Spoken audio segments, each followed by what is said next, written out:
May peace be upon you, fellow Earthlings, glad you're here. Today, once again, we are going to talk about the Middle East conflict.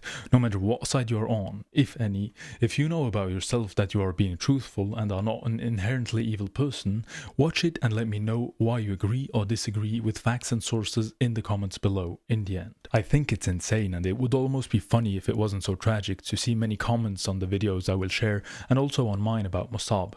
In order to avoid anyone saying I'm following propaganda and to genuinely hopefully come closer to truth, I want to take you on a journey with me through the content I have seen lately. Okay, so I'm really trying to be fair here, but being fair doesn't mean that I have to say that both sides are equally right or wrong.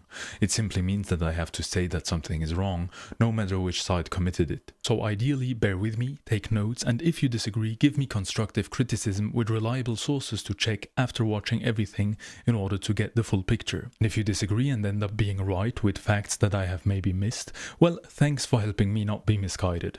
But I hope for the same openness and common sense from your side also. I can already tell you in advance, in order to minimize time loss, I will answer no comment which doesn't deliver a fact with a checkable, reliable source. If you are bothered with Islam, give me the Quran verse that bothers you. You say I'm wrong? Tell me the second of my video and deliver the counterproof. I will not consider any comment which is non-factual and simply stating claims such as "you are a liar, you are wrong, this is not true" with zero backing.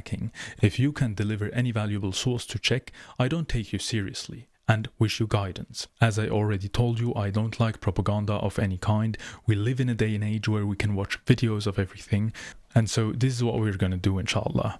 I'll take you with me onto videos that I've seen. I have genuinely always tried to type in the Palestinian point of view and the Israeli point of view in order to break the algorithm, and this is what came out. We're on YouTube, so I'm working with videos. I'll try to put every link in the description. If you want to add something in the comments, feel free.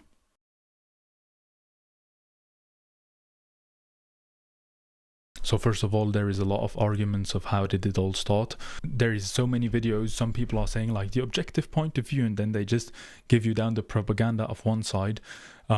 I found a video that I think covers it the most accurately, and I want to watch this with you, just a few short passage of it. You can watch it yourself then. The end of the Ottoman Empire following the First World War left a vacuum of power in the Levant. Here, in this former Ottoman region, was the land of Palestine, settled by a diverse population of Christians, Muslims, and Jews alike.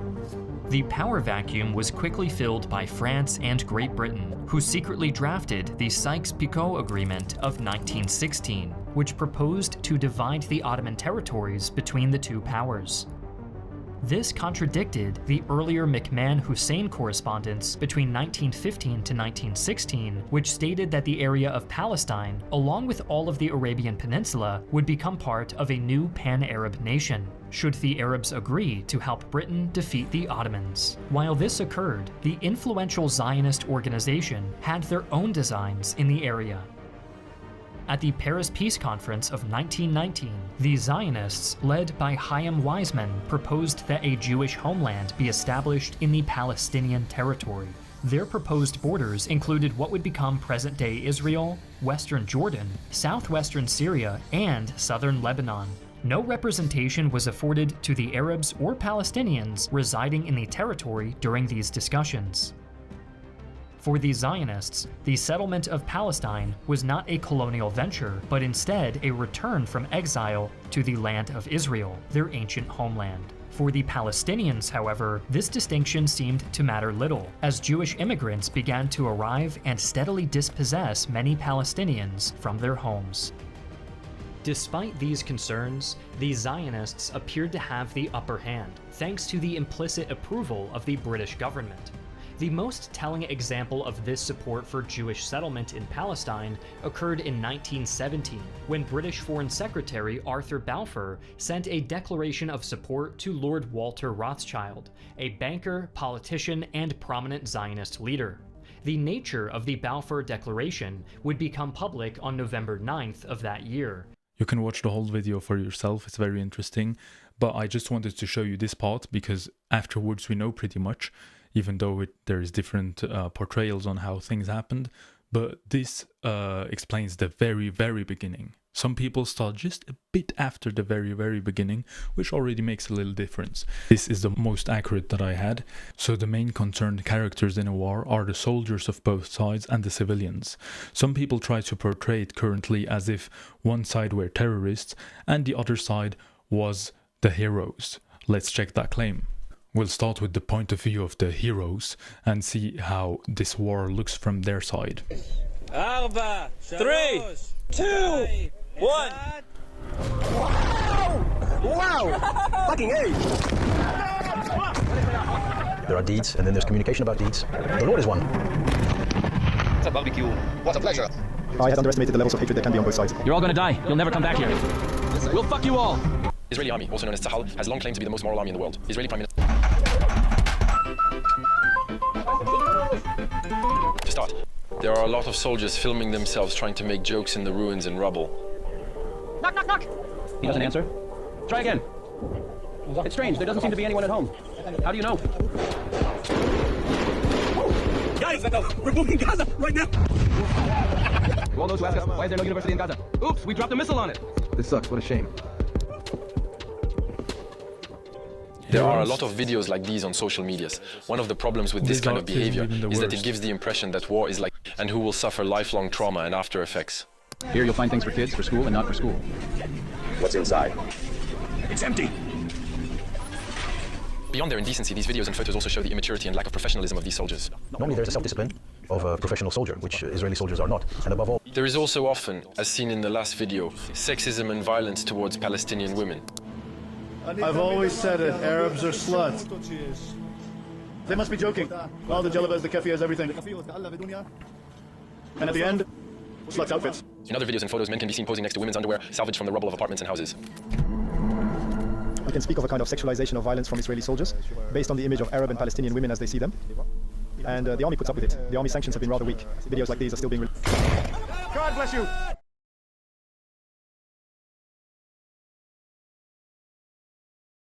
Look, as I said, these are not words. These are filmed things. And it seems to be a general spirit. To say something, it's not a war. It's not a battlefield. You see the babies, the mother, the fathers in their bedrooms, in their protection rooms, and how the terrorists kill them. It's not a war. It's not a battlefield. It's a massacre. It's a terror activity. So you can look it about on yourself. It's something that I never saw in my life. It's something that. So he said, look for yourselves. That's what we are doing. And we'll get to it. Like, I'll try to make it as short as possible, but we'll get to a few things. And even if it triggers you, like, this is the truth. This is why in the beginning I say, if you want the truth, then you will bear with me. And if you have a counterproof, show me the videos of Hamas soldiers behaving like this. Like, for me, that is not okay for neither side. I have seen the videos of the atrocities. It's no joke at all. It's really, it looked abhorrent. We'll get to that. And what I mean, the point that I want to put here is it's in another spirit. It was in a spirit of desperation. You really saw these guys screaming around and killing people, etc. But here, this spirit of laughing and making fun out of a situation that is so serious, where civilians are dying, and then claiming, yeah, it's a massacre from the terrorist side, and claiming like, yeah, we are the moral army and we are fighting for the good, then why don't you respect the civilians? I mean, the shops that you destroy, the women that you're making fun of, which are married women, by the way, they do whatever they want, and other people which you are abusing, civilians, etc. Where is the morality in that? I'll be totally honest, I didn't see such immoral behavior of la la la la la and you're abusing people of the other side at all. Not once. There is violence against soldiers. There was violence in the October 7th videos, but that's all. To the multi-award-winning investigative journalist Nick McKenzie, who produced this 20-minute piece on uncovering extremism in the University of Sydney. I dare you, Nick, to do an investigation on the extremism of Zionism, the genocidal statements, the horrific violence within their ideology, and the dangers it presents to our society. It's an ideology that is responsible for the state-sanctioned apartheid we are seeing enforced today. It's an ideology that sees sees US congressmen openly advocating for nuclear bombs to be dropped on Gaza. It's an ideology that sees the Israeli National Security Minister pleading with Israeli soldiers to kill more Palestinians. It's an ideology that pushes the Israeli finance minister to advocate for the total annihilation of Gaza. It's an ideology that sees the IDF conduct mass atrocities in Gaza, all the while laughing. I dare you, Nick, but I doubt you ever will. Exactly, and yeah, so I've seen very much. I'm gonna share just a bit with you, but this is why I challenge you. I'm not trying to pick and choose. I'll challenge you if you have like solid proof videos, not people speaking or doing whatever. Send it over. I want to see it.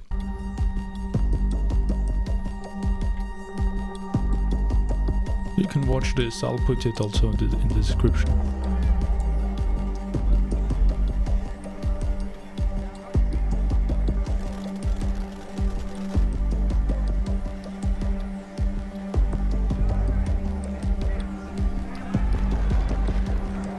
Destruction of Palestinian homes, hospitals, mosques, universities, churches, schools, into entertainment videos.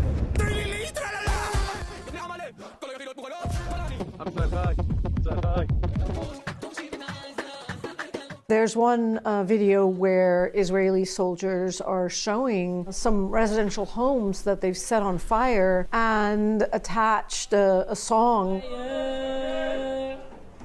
This house is on fire. For me, like somebody who has, I'm not pro-war in any case, but if people have to and do their duties responsibly, I can have respect for such heroes and soldiers.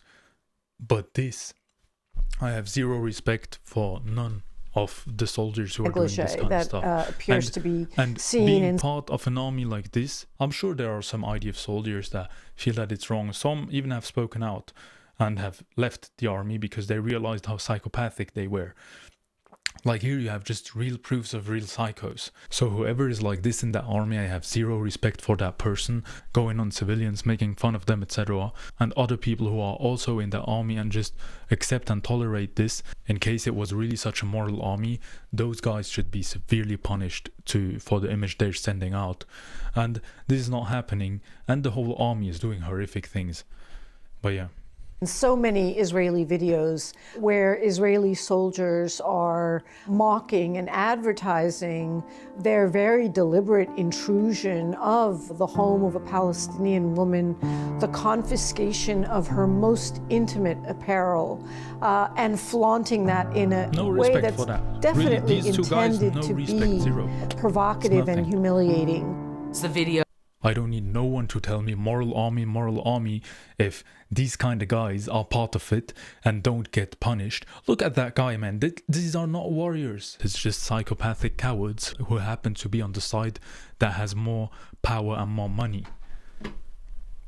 That in a way kind of provoking and challenging the whole world. So no matter what one side did, to what say this side we is doing can for me do is this, wrong. we can get away with we it, can discuss and about no the one other in the side. world can But stop this side, us. No Israelis no found respect, themselves sanctioned by the international community, by countries that.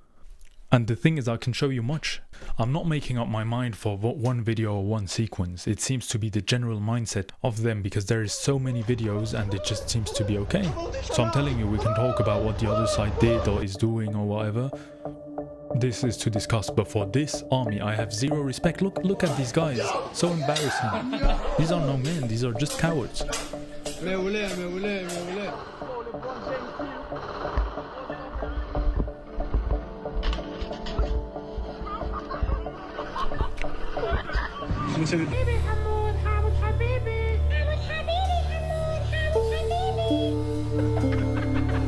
And then you're telling me these soldiers are going to take care of people? On the other side, let's look at the other soldiers, right? You can always see actual war videos. It's crazy the year we live in, and you see one side is going with hit and run and everything. But I'm more interested into the character of people. Now let's look at the so-called terrorists. حاول إن نحافظ على وجودنا، حاول إنه نطلقهم بأكبر ضرر. لحتى يتعلموا هون مخيم بدك تدفع ثمن فوت.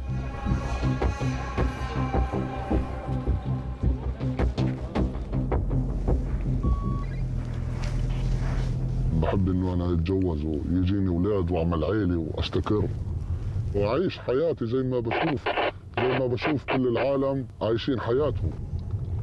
حلمي يتحرر الوطن ونعيش بأمن وسلام وأولادنا ينعموا بالحرية. Israel says it's increasing its operations because there are people like yourself who they claim are terrorists.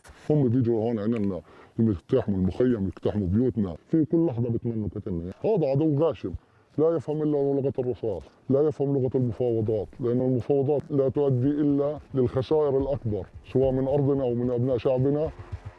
الحرية أصلاً اللي كل العالم عايشها إحنا ما بنعرفش شو هي الحرية. هم بيجوا هون عنا يقتحموا المخيم، يقتحموا بيوتنا، حتى بين المدن ما تمكننا بأريحية. حدود محاصريننا داخل السجن، لحتى هسه شفنا كيف البحر.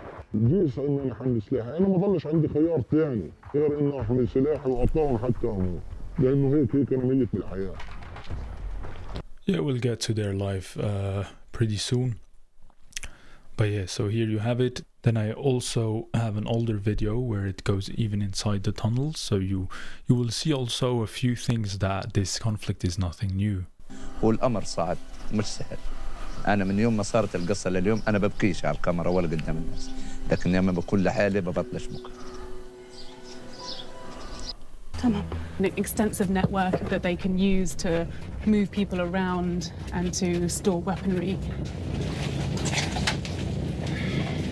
What makes you so certain that joining Hamas, joining the Al-Qassam Brigade, and ultimately turning to violence is the answer here? There's no other solutions but this weapon. Abu Khalid is 25 years old. He's one of thousands who joined Hamas as a teenager and has been active in the group ever since. The fact that you're down here in tunnels that have been built under civilian areas, you're launching rockets from civilian areas as well, doesn't that mean that you're endangering Palestinians that you claim to be fighting for? We are sacrificing ourselves and our times and everything we do in order to ensure a better future for our children. But are you also not sacrificing the civilians that are directly above you? Of course, we don't want them to get killed or to get targeted, but this is the only choice we have. This is what we can do, and they are supporting us. You can go to the sea, you can go to the air, you can go to anywhere. So that's why we are building tunnels. This is the only mean which is possible for Al-Qassam brigades. Over 250 Palestinians are dead after this just 11 days. 13 Israelis are dead. This is just one of so many escalations over the last few years, and it's only a matter of time before the next one.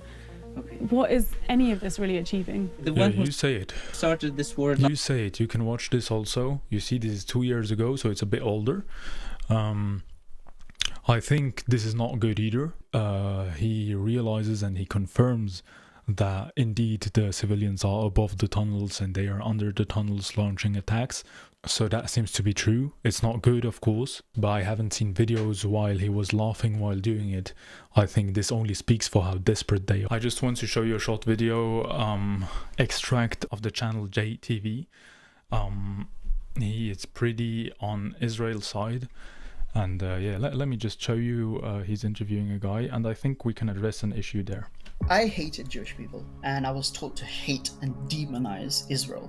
Israel was this thing that was like the epitome of all evil. For instance, Jewish people want to kill Palestinians and Muslims for the mere pleasure of killing them. The Israeli authorities are running the world and trying to destroy Islam. I started being taught that it is a duty upon every single Muslim to fight violent jihad. Britain is the enemy, that you are living in enemy territory. Do you think there's widespread support for Hamas among the Palestinian population? Of course. Absolutely. That's because I think this is a problem that many extreme people have. As I said in another video, if you are taught and grow up in one extreme, which is of course wrong, then you realize it. Some people, and quite a lot, tend to go to the other extreme, but you should go to the middle.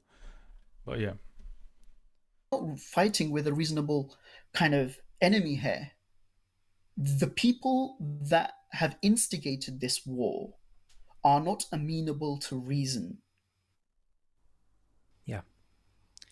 They can only speak the language of violence. Right. It's very extreme the other way around. I mean, it's obvious to you and me.